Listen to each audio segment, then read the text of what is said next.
29 milyon dolar эмес, 29 миллиард доллар болса дагы эркек менен эркекти үйлөндүрсө мына отургандар бир тыйынга тетебей. Эркек менен эркектин ортосунда жыныстык катнашта болгон адамдардын арасында профилактикалык жумуштарды жүргүзүлө дейт. Бул деген канча ошондой кап болбогула акмак адамдардан канча бар бизде? Бизде болжолдуу саналуу менен 16900 адам Кыргызстанда бар деп эсептелет. 16900 адам барбы каттап? Именно ошондойлор жанагы. Ошондой, анын ошол НПОлор аркылуу жылына 14.000 адамды ошондой камтып, ошондой презервативтерди таркатып, маалымат иштерин жүргүзүп, тестирлөө иштерин жүргүзгөнү бул кыргыз улутун курута турган, кыргыз улутунун намысын дебелей турган программаны киргизип атасың. Ачка калсак дагы ушуну албай койсок болот. Ачка калсак дагы, талада кокон класс терип жеп калсак дагы мунаны албай койсок болот. Биздин улуттун намысы каякта калып атат? Эркек менен эркекти үйлөндүргөнгө ушулардан акча алып. Ушунун үстүндө отурган тиешелүү министр, премьер-министр уят мына. Кеп мен колдоймунбу, колдобоймун да эмес. Бул медициналык маселе. Сиз өзүңүздүн жеке оюңузду айтсаңыз, эркек катары, кыргыз катары, мусулман катары, кыргыздын бийлигинин башында турган адам катары вице-премьер болду. Мына программаны колдойсузбу, колдобойсузбу? Мен жана айтып кеттим. Жанагы ооруну жашырса өлүм ашкере деген сөз бар биздин байыркы элибизде. Ошондуктан кандай бир ооруну көйгөйгө биз чара көрүшүбүз керек. Сиз саясий тилде жооп берип койдуңуз. Кыргыз эли баары көрүп турат. Мындай жиркеничтүү нерсени жогорку кеңеште талкуулаган, ушака чейин алып чыккан, ушулга жооптуулардын баарын жоопко тартыш керек. Мына бул талкууну урматтуу Бакыт Үсөнович, Элмазар Акиевич, Манас ата, Исхак Разаков, Касым Тыныстанов ушул мамлекетти кургандар көрүп турган болсо кабырда кечирбей турган болуп атат. 29 миллион доллар эмес, 29 миллиард доллар болсо дагы эркек менен эркекти үйлөндүрсө мына отургандар бир тыйынга тетебей. Булар эртең дагы мамлекеттин талкаланыш үчүн ошол Европадагы ушундай вице-премьерлердин жарымынан көбү гейлер өзү. Ошондой кылган атат кыргыз коомчулугу. Урматтуу фракциянын лидерлери, мынага жол берген вице-премьерди баш кылып туруп, президентке фракциянын чечим чыгарып бериш керек. Ушул жерге чейин унчукпай отуруп алып келип, колдоп.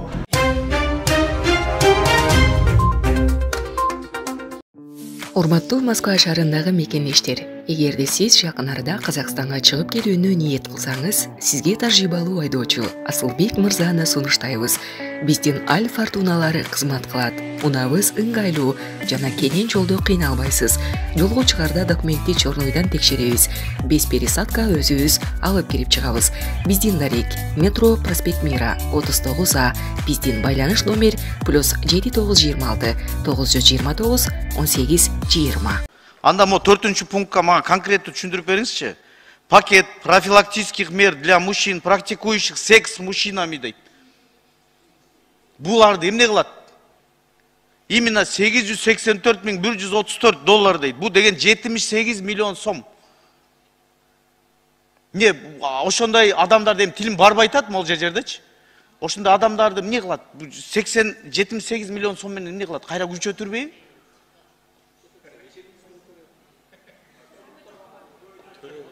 Аларга эмне условия создавать кылып береби? Эмне кылат? Түшүндүрүп бериңизчи. Саламатсыңарбы? Кандай статья эмне белгиленет? Рухсат берсеңер жооп берип койсом, мен Республикалык спид борборунун директорунун орун басары Бекболотов Айбек. Мен да ошол страна мамлекеттик координациялык комитеттин альтернанты болом. Бул программаларда глобалдык фонд ошо акча берердин астында өзүнүн талаптары менен жөнөтөт. Ошо айрылуу топтордун арасында сөзсүз түрдө 50%га чейин ошол каражаттарды колдонгула депчи. Ошолордун арасында ошол МСМ деген эркек менен эркектин ортосунда жыныстык катнашта болгон адамдардын арасында профилактикалык жумуштарды жүргүзүлө дейт. Ал ошо минималдык пакет деген ал ошо тестирлөө жүргүзүү жана презерватив таркатуу, ошолордун арасында маалымат берүү. Бул деген канча ошондой кап болбогула акмак адамдардан канча бар бизде?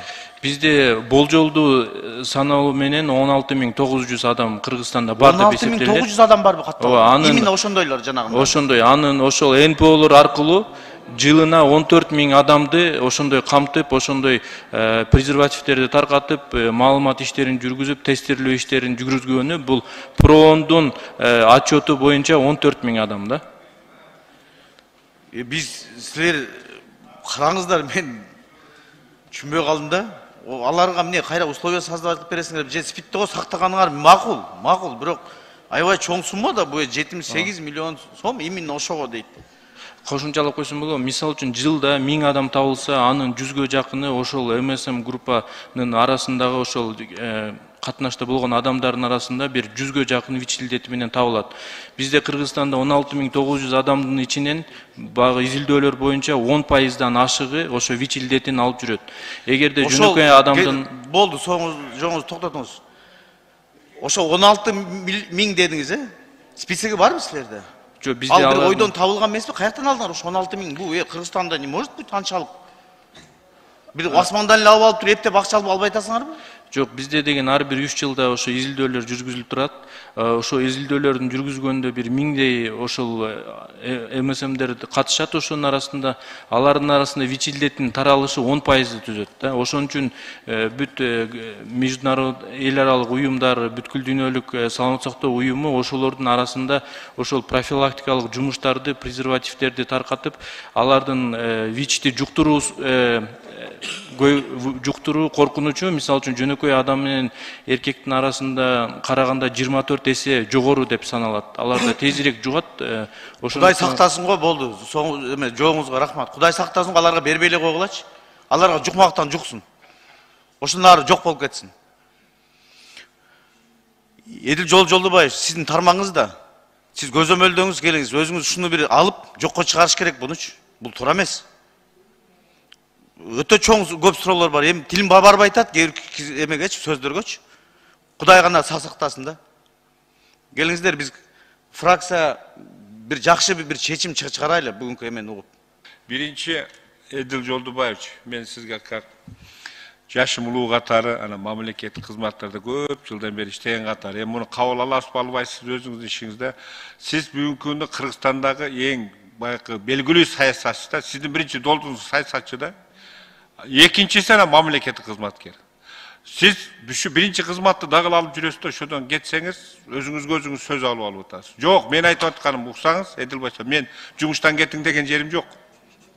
Биринчи, сиз эртең менен турганда, мен мамлекеттик кызматкермин деп сөйлөңчү, көп жерден өзүңүз сөз алып атасыз да. Жөн эле жерденчи, мына бүгүн азыр министр болуп иштеди, бул катуу дейдиңиз, башка жерлерде болуп атат.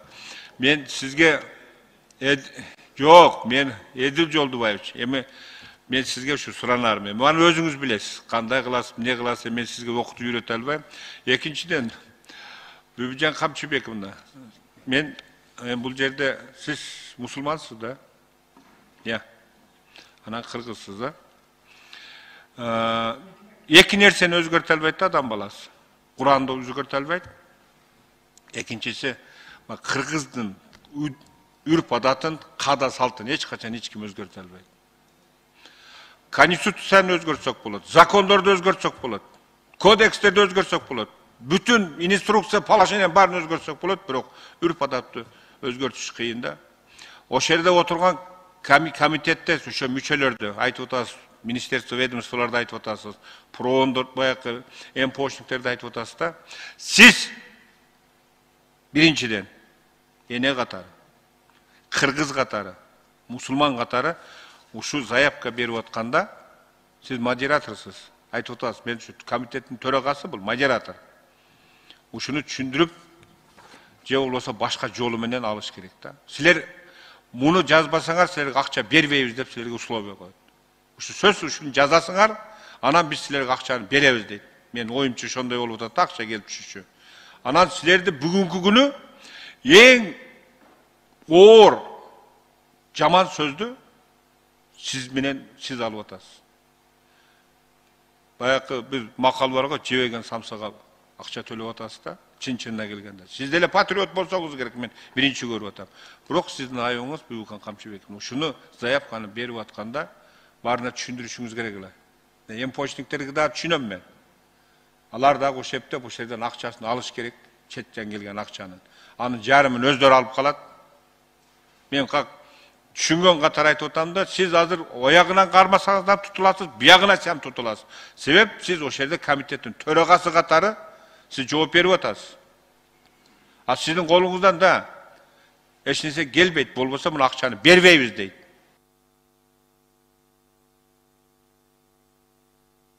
Кошубаева, оюн бүтүрүп алсын. Кенде Исмаилович, туура айтасыз, мен жүрөгүмдө патриотмун.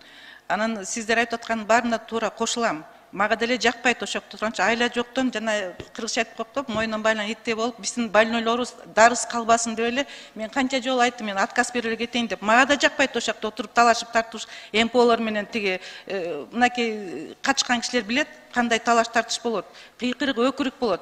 Биздин эмеге жакпайт ал. Сиз айткандай жана башка жагынан дагы алдагы сөздөрдү айтып ошол жерде обсуждениени өзү эле адамга кандай эме алып келет да жүрөгүнөчү. Анан бирок жанагы сиз айтып аткан мисалы үчүн ошолор жазып атканда обсуждение болот. Анан айла жок, мынакей глобальный фондтун бизге акча беребиз дегенде момундай требованиясы келет.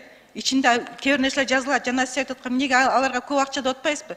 Бул жерде бир пунктусунда требование к направленности заявки деген. 50% ошол ключевой уязвимый группа населения кетсин деген жерлер бар да. Ошондуктан айтып атпайм, биягында карайсың, буларга эрегишип минтейин десең, биздин больнойлор дарысы жок калат. Ошон үчүн чынында мен деле туура силердин баарыбыздардын эле негизги каалаганыбыз баары эле бирдей болуп атат. Айла жоктон ошо акчаны алыш үчүн ушундай шакка барып атабыз да. Түшүндүм, менде суроо жок башка. Рахмат, кезектеги сөз Садырбаева Жылдыз Сенбековна, сизде. Рахмат. Эдиль Жолдубаевич, вы должны признать, что вот эта заявка, которая вызывает такое возмущение, она ушла с нарушением положения о комитете. Это 100%. То есть КСОС должен был одобрить эту заявку. Она ушла без одобрения. Это уже нарушение. Это нужно отозвать эту заявку. Она ушла с нарушением. Вы согласитесь с этим? Жылдыз Сесенбековна, вот здесь еще раз хотим сказать, потому что очень много уже здесь в прессу выходит, что здесь заявку якобы я утверждал. Вы должны были ее утвердить, да. Обязательно. Вот без вашего утверждения эта заявка не должна была уходить. Это страновой комитет, он, как уже было сказано, оказывается такой состав, они сами себя объявляют, обновляют. Я сейчас вот запрашиваю, на основании чего, кто формирует состав совета. Мне сейчас отвечают, что состав комитета, они там секретариат, какую-то ротацию сами проводят. Нет, Эдиль Жолдубаевич, вы меня извините, пожалуйста, есть положение о комитете, оно нарушено. В положении о комитете состав СКК утверждаете вы. Нет. Координационный совет общественного здравоохранения утверждает. Это однозначно, вы просто не в курсе. Нет, Например, если уйти в историю, в 2017 году состав СКК был утвержден, тогда действующим, заявка была утверждена тогда действующим заместителем председателя Кабмина Султанбековой. Она утверждала эту заявку. То есть только после ее одобрения заявка должна была уходить в глобальный фонд. Это нарушение положения, во-первых. Во-вторых, вот здесь вот представители РЦСПИДа сейчас говорят о каких-то виртуальных цифрах. 16 900 гомосексуалистов в стране – это виртуальная цифра, это мертвые души. Вы их не знаете, кто они, вы их придумали, чтобы списать такие огромные деньги. Это однозначно, это оценочные цифры. Их на самом деле нет, вы должны это признать. Не надо здесь уводить моих коллег в заблуждение. Это все... Вы не можете учесть, у вас нету ИНН этих товарищей, и точно так же, как у вас нету и этих секс-работников, которым вы тоже выделяете огромные деньги. Это просто мертвые души. Это нереальные люди. Вы не проводите никакой мониторинг, не отслеживаете их и учет их не ведете. Это однозначно. Во-вторых, Эдиль Жолдубаевич, мы уже сказали о составе комитета. То есть там преобладают вот эти НПО и международные организации. И самое главное, здесь есть конфликт интересов. Вот члены, которые сидят в комитете, они являются грантополучателями. Они 100% являются грантополучателями. Вот представитель партнерской сети Айбар Султангазиев уже в течение больше 10 лет он является членом комитета и грантополучателем. И вот в его пакете вот, укрепления систем сообществ, в этой заявке есть такое слово – разработка стратегии развития вот этих движений, ЛГБТ-движений. Это вообще такой нонсенс. То есть мы за деньги государства, эти деньги выделяются кыргызскому народу, Кыргызской республике. Мы укрепляем сообщество ЛГБТ. Это вы считаете нормальным, да? Вы знаете, вот во время заседания я зашел вот на сайт вот, глобального фонда, здесь в основном материалы на английском языке, я вот на английском все это ознакомливаюсь, действительно там некоторые вещи прописаны про конфликт интересов. Вот, здесь мне на русском языке принесли, что якобы вот требования глобального фонда, что 40% должны составлять представители неправительственных организаций и лиц сами вот уязвимых слоев населения. Я, честно говоря, вот ищу уже второй час, не могу пока найти эту Эльзис цифру 40%. Жолдубаевич, там нету никаких процентных соотношений. Там говорится, что они должны быть в составе комитета, но сколько процентов они должны составлять, этого нету. Это четко написано, что просто они должны быть представители. Да. И самое главное, Эльзис Жолдубаевич, вот за все годы работы вот этого комитета этих денег нету эффективности. Количество больных СПИДом и туберкулезом не уменьшается, они только увеличиваются. Это говорит о том, что все эти меры и все эти деньги уходят просто в воздух. То есть они неэффективны, абсолютно неэффективны, так как ПРООН является тем объектом, который никто не имеет права требовать отчет, и их всю работу невозможно проследить. То есть эти деньги получаются совершенно бесхозные, абсолютно неэффективные. Нужно однозначно расформировать эту заявку, отправить новую заявку, и в первую очередь нужно расформировать этот комитет. Хорошо. То есть работа комитета абсолютно непрозрачная, неэффективна. За эти годы она показала свою неспособность. И самое главное, она бесконтрольна. Никто не контролирует их работу. Они грантополучатели, они отправители заявок, они контролируют исполнение этих заявок. Это прямой конфликт интересов. Нужно в срочном порядке, когда вы расформируете комитет. Вот мне скажите, сегодня я расформирую комитет. Это необходимо сделать в интересах Кыргызстана, потому что вот все описанные здесь мероприятия, они противоречат нашему менталитету. Здесь на лекарственное обеспечение уходит очень маленькое количество денег. Все это, вот эти профилактические меры. Например, я говорила в своем докладе, и сейчас повторюсь, в Узбекистан и Таджикистан получают такие же гранты, и они реализуют. Но там реализуются через Минздрав. И там нету понятия гомосексуализма, потому что это криминализированные статьи. То есть, если там факт подтверждается гомосексуализма, то это карается наказанием от 1 до 3 лет лишения свободы. То есть в их заявке этих слов нету, но тем не менее они эти деньги получают и реализуют. И гораздо успешнее, чем наша страна. Бековна, вы знаете, я бы сейчас, тоже мне ничего не стоит сказать, да, вот присоединиться к хору вот этих слов и сказать, это не соответствует нашим национальным традициям. Да вы что, здесь отменить, закрыть. Ну, вот именно вы, как врач, вы понимаете, что эти категории группы лиц есть, проблема есть, опасность заражения, распространения вот этих смертельно опасных инфекций есть, поэтому мы должны продолжить. Я это хочу сказать просто, чтобы... Вот. А насчет вот ваших вот этих слов, насчет странового комитета, я вот сижу сейчас в режиме WhatsApp, спрашиваю, а когда этот страновой комитет был и кем сформирован? Они тоже сказали, 5-6 лет назад был сформирован. Я говорю, а потом сейчас что? Они говорят, сами себя, секретариат комитета сам себе назначает членов. То есть я думал, еще это приказ министерства есть. Вот вы требуете, какой приказ отменить? Я вот сейчас сижу, думаю. Нет, Эльзис Жолдубаевич, все дело в том, что все это вы должны контролировать. Есть положение о КСОЗе, я не могу все контролировать. Ну, вы обязаны. Вы являетесь заместителем кабинета министров по социальным вопросам. Это вот ваше ведомство, вы должны контролировать СКК. То есть есть положение, но я же не могу сказать, что вы не успеваете, поэтому вы это упустили, и это нормально. Уважаемые депутаты, уважаемый председатель, резолюцияларды көтөбүз. Естественно, Жогорку Кеңеш определяет политику и основные направления. Если мы вместе с вами разделим риск потери вот этого гранта, то мы, конечно, на это пойдем. Эдил Жолдубаевич, и самое главное, вы все время говорите, что есть наркоманы, есть гомосексуалисты, есть лесбиянки, это никто не отрицает, но их количество тоже никто четко не знает. Но вы должны знать, что ВИЧ распространяется сейчас в последнее время среди общего населения, среди гетеросексуалов. То есть они не являются, вот эти сообщества, какими-то уязвимыми, особенными. Самое главное, и ВИЧ, и СПИД распространяется не среди них, а среди общего населения. Вот в этой заявке нету ни слова про первичную медицину, которая сталкивается первично с инфекцией. Нету ни одного слова. Нету слова про санэпидслужбу, которая тоже умеет и знает, как локализовывать очаги инфекции, как работать вообще с инфекцией. О них слова нету. Это нужно вот поставить во главе угла, что инфекция распространяется не среди уязвимых слоев населения, так называемых. Чем они уязвимы, я не знаю, потому что гомосексуалист, он не больной.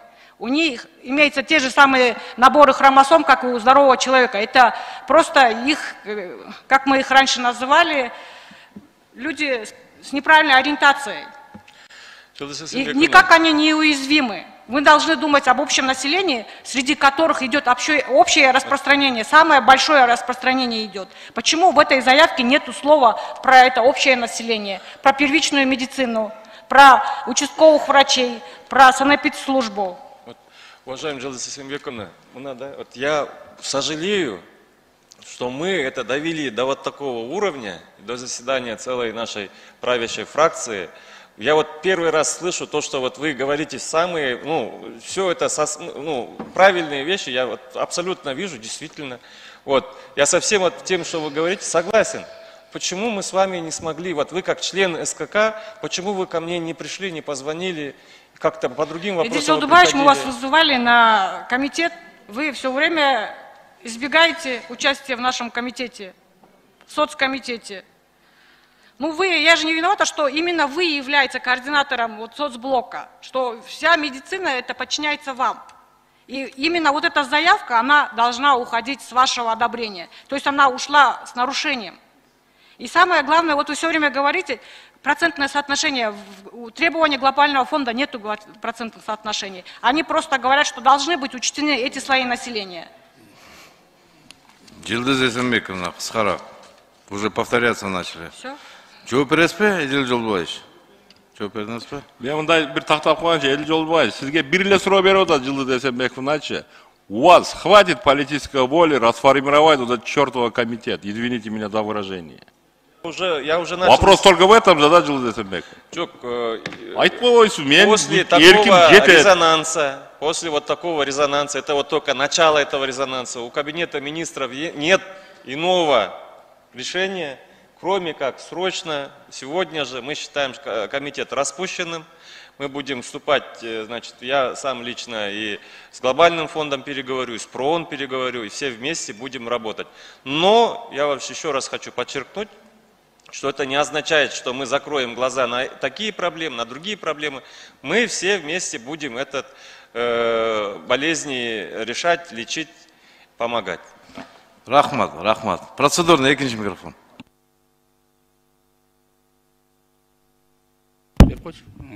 Рахмат.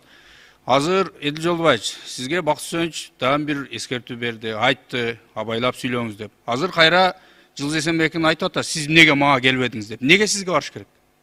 Эмне себептен барыш керек сизге? Эмне себептен сиз өзүңүз кармаган тармакта ушундай маселе бар экенин билбейсиз? Эмне себеп? Азыр сиз айтып азыр айтып атасыз, сиз эмнеге мага ушул маселе бар экенин барып айтпадыңыз деп. Эмне биз эми уже секин келип башкара баштадыңыз. Сиз канча айтып комитетке келбесеңиз, бул маселе талкууланды комитетте. Ошондо эмнеге келбедиңиз? Сиз өзүңүз жана сөзүңүздө айтып кеттиңиз, мен ар бир нерсеңерди соц аркылуу мен угам деп. А эмне көрбөдүңүз? Бул бүгүн чыгып аткан жок да, аргасыздан ошол комитетте көтөрүлүп, эч кимиңер мынтип көңүл бурбагандын негизинде фракцияга алып чыгып атат. Ушул жерден айтайлы, үнүбүз жетсин деп. Сиз кайра келип алып мага эмнеге айтпадыңыз деп. Эмне депутаттар сизге ар бир күнү кабар берип турсун мында. Чоң рахмат, урматтуу Бакыт Үсенович. Эдил Жолдубаевич, ушул 29 миллион доллар качан чыгып кеткен мамлекеттин көзөмөлүнөн? Кайсы жылдан баштап?